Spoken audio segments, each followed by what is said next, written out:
സാങ്കേതിക സഹായം ഒപ്പം തന്നെ സേനയുടെ സഹായം എല്ലാം അവിടെയുണ്ട്. ഈ ഒരു നിർണായക ഘട്ടങ്ങളിലെല്ലാം കഴിഞ്ഞ 2-3 ദിവസങ്ങളിലായി പ്രത്യേകിച്ച് നമ്മൾ എടുത്തു പറയുകയാണെങ്കിൽ ഇത്തരത്തിലാണ് ആധുനിക സാങ്കേതിക വിദ്യ ഉപയോഗിച്ചുള്ള സംവിധാനങ്ങളെല്ലാം അവിടെ എത്തിച്ചിട്ടുണ്ട്.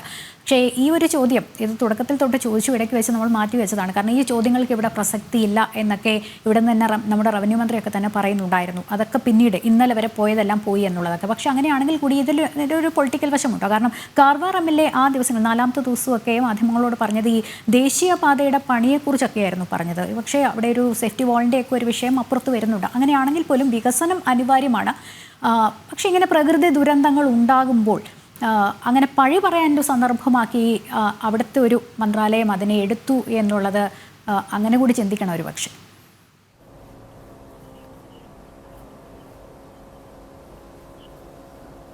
ഞാൻ ചിരിക്കുന്നതിനുമുള്ളൂ. കാരണം ഇതുപോലുള്ള ലോക്കൽ MLAസും MP-മാരും എല്ലാം രാഷ്ട്രീയപരമായിട്ടുള്ള കണ്ണുകൂടെയാണ് കാണുന്നത്. ഞാൻ ഭരിക്കുന്ന ഗവൺമെൻറ്റിന് അഗൻസ്റ്റാണ് സെൻട്രൽ ഗവൺമെൻറ് എന്ന് പറഞ്ഞു കഴിഞ്ഞാൽ ഇപ്പോൾ ഇതേ സംഭവം തന്നെ ആയിരിക്കും. ഇവിടെ കർണാടകയിൽ വേറൊരു പാർട്ടിയാണ് ഭരിക്കുന്നതും അതുപോലെ സെൻട്രൽ വേറൊരു പാർട്ടിയാണെങ്കിലും ഇതുപോലത്തുള്ള സ്റ്റേറ്റ്മെൻറ്റുകളൊക്കെ വരും. അതിനാണ് ഞാൻ പറയുന്നത്. ഇനി നമ്മൾ ആദ്യം ഇങ്ങനെയുള്ള സംഭവങ്ങൾ വരുന്ന സമയത്ത് പലപ്പോഴും ചിന്തിക്കേണ്ട ഒരു കാര്യമുണ്ട്. കുറച്ച് പഠിപ്പും വിദ്യാഭ്യാസമുള്ള ആളുകൾ ഒരു സിസ്റ്റം ഒരു ബില്ല് പാസ്സാക്കണം. അതൊരു MLA ആവാനെങ്കിൽ ഒരു മിനിമം ക്വാളിഫിക്കേഷൻ വേണമെന്നുള്ളത്. അല്ലെങ്കിൽ ഈ MLA ഇങ്ങനെ പറയേണ്ട ആവശ്യമില്ല. കർണാടകത്തിൻ്റെ ഈ MLA പറഞ്ഞത് എന്താണ്? മലയിടിഞ്ഞതിന് ആദ്യം കുറ്റം പറയുന്നത് നാഷണൽ ഹൈവേ ശരിയാക്കിയില്ല. നിങ്ങൾ അത് വിട്. എൻ്റെ അർജുനും ട്രക്കും അവിടെ കിടപ്പുണ്ട്. അതിനെക്കുറിച്ച് എന്താ സംസാരിക്കാത്തത്? അപ്പോൾ അവിടെ പോലും പൊളിറ്റിക്സ് കലർത്തുന്ന ഇതുപോലുള്ള രാഷ്ട്രീയക്കാരെ ഇനിയെങ്കിലും തിരിച്ചറിയേണ്ട സമയമായിരിക്കണം. ആദ്യം ഈ വോട്ട് ചോദിക്കാൻ വരുന്ന സമയത്ത് ഇവരോട് ചോദിക്കും നിങ്ങളുടെ ക്വാളിഫിക്കേഷൻ എന്താണെന്നുള്ളത്.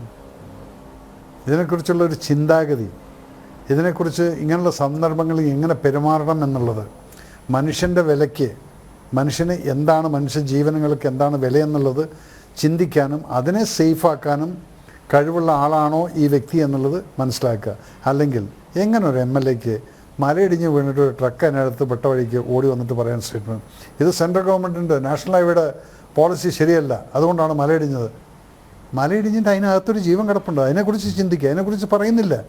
സോ അതല്ലേ ഞാൻ പറഞ്ഞു, ഇതൊക്കെ ഇത്രയും വിരോധാഭാസമായിട്ടൊരു രാഷ്ട്രീയം ഇവിടെ നടക്കുന്ന സമയത്ത് നിങ്ങൾ ജനങ്ങൾക്കൊന്നും ഒരു സേഫ്റ്റി ഉണ്ടാവില്ല എന്നുള്ളത് ഞാനിപ്പോഴും പറയുന്നു. ഇനിയും ഈ സിസ്റ്റം മാറ്റേണ്ട സമയമായിരിക്കുന്നു. അല്ലെങ്കിൽ ഒന്നാമത്തെ ദിവസം കൊണ്ട് ഞാൻ പറയുന്നുണ്ട്, നാഷണൽ ഈ ഡിസാസ്റ്റർ മാനേജ്മെൻറ്റ് എന്ന് പറയുന്ന ഒരു ടീം അവന്മാർ ഒരിക്കലും പിൻവാതിൽ നിയമനക്കാരാവരുത്. ഇപ്പം ജനറലി ഞാൻ പറയും എന്ത് തന്നെ ആയിക്കോട്ടെ, കർണാടക ഗവൺമെൻറ് ജനറൽ ഇന്ദ്രപാലിനെ വിളിച്ചല്ലോ. ഇന്ദ്രപാലൻ റിട്ടയറായിട്ട് ഏകദേശം ഒരു 6 മാസം ആയിരിക്കുന്നു. മാർച്ച് മാസത്തിലാണ് ഇന്ദ്രപാലൻ റിട്ടയർ ആയത്.